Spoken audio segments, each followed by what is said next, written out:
What's cracking, everybody? New video.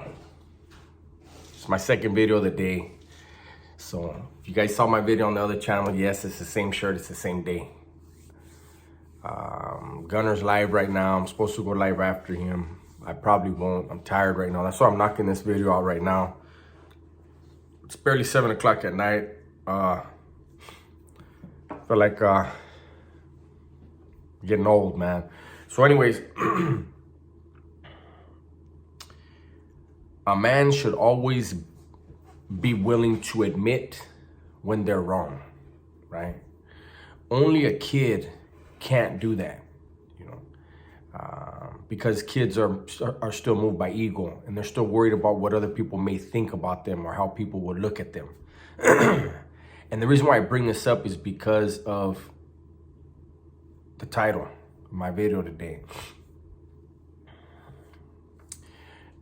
You know, I want to know, I'm wondering, man, is CW, is Charleston, is he the new Dave Chappelle? Think about that for a minute.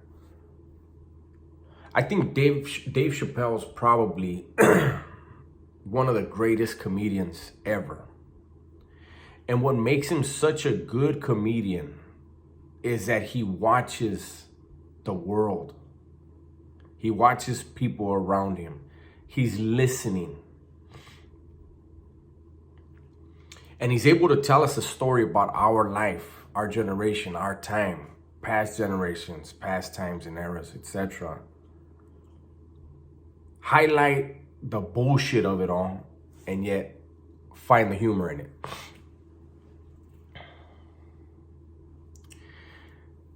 You know, when Charleston White did his rant about Uvalde, you know, when he was talking about Mexican women and, you know, Mexican babies and Mexican kids, and then he was talking about, you know, hurting white people, men and women, everybody was pissed. How the fuck is this guy on YouTube doing this? How the fuck is he, you know, how is he doing this? How is he doing that? He disrespected Nipsey Hussle. He's disrespected everyone. And a lot of people, especially us out in California, were like, man, forget about that dude. You know, but I've been listening to him. I've been watching him, and he pops up more and more on my feed. And it's always good to you know, try to figure people's angles out. And you know what? Charleston White, I've come to learn, Charleston White has a history of working for the public, for working for his community. And he has been actively trying to do away with, I think it's LWOP for juveniles and life sentences and all this other stuff. He has worked with attorneys. He's worked with politicians. And when he was doing all that, he was doing it dressed similarly as them, speaking similarly. And where did that get him? Not far. And when I listen to what he's saying, man, like I wanna touch on the Nipsey Hussle thing. For those of you that haven't heard what he actually said about Nipsey Hussle, he did disrespect Nipsey Hussle, and he continues to do so to this day. But what he said was he went to the funeral. He went to Nipsey's funeral. And he expected to hear about Nipsey. But instead he found out about the person who Nipsey really is.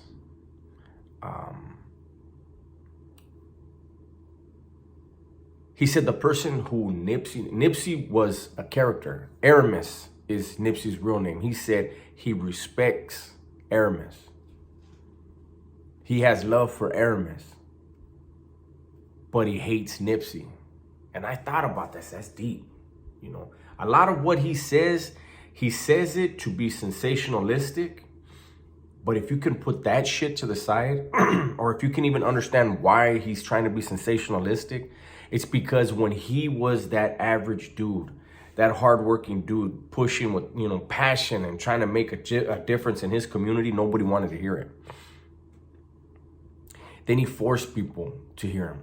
You know, he says the new thing is being a yapper, not a rapper, a yapper. And he's the coldest yapper out there, he says, right? He says he hates rappers because rappers condone violence in the community, in the black community. He doesn't speak for Raza, but I get it. He's trying to speak for his own people. He said before there can be black unity, there has to be black love. That's deep.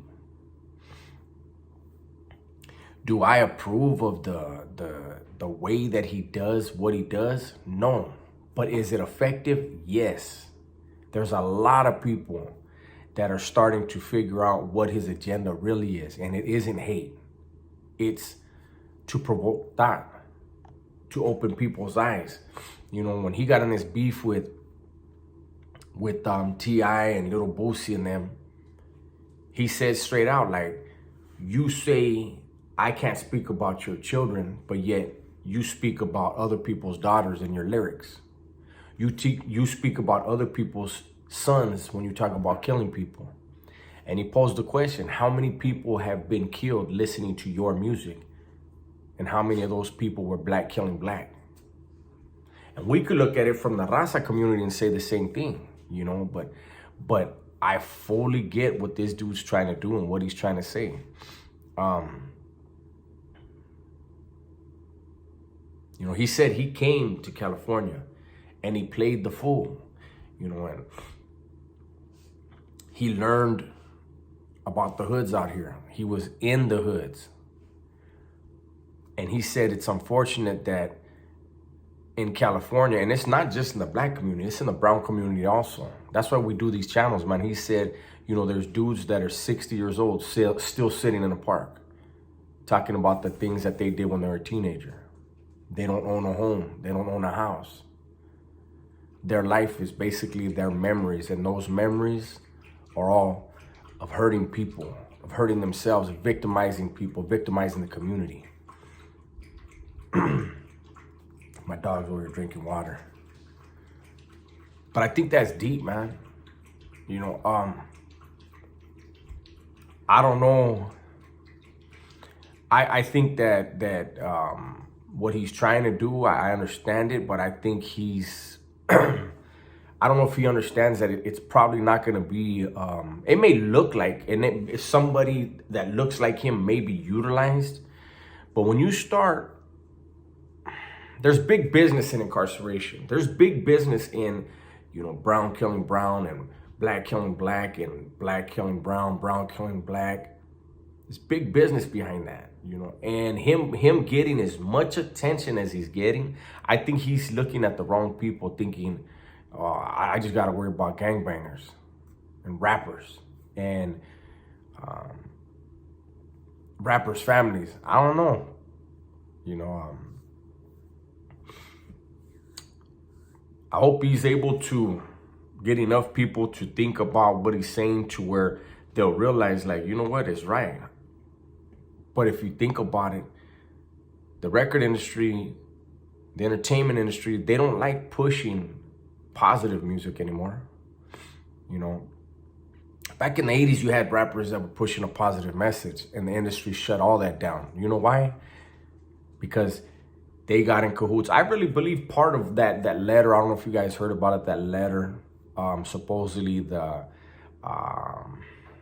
entertainment industry got in cahoots with the prison industrial complex, and they decided to push more and more and more violence in the music, and because they know that's the soundtrack to the hood, that's the soundtrack to the water, that's the soundtrack to your daily life. And I've known that for a long time, as far as like, I really don't listen to rap anymore, and I know when I do, it puts me back in a more aggressive mind state. You know what I mean? I don't want to be in an aggressive mind state. And so I really just listen to R&B. But I say that to say this. Charleston White, you've offended pretty much everybody in California.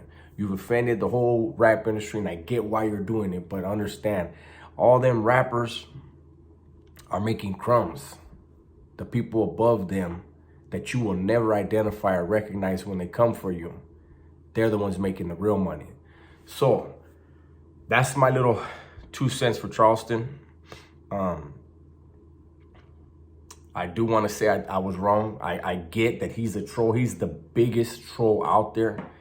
And get ready, because other people are going to start taking a page out of his book, and there's going to be other people, but I don't think they have the conviction that he has.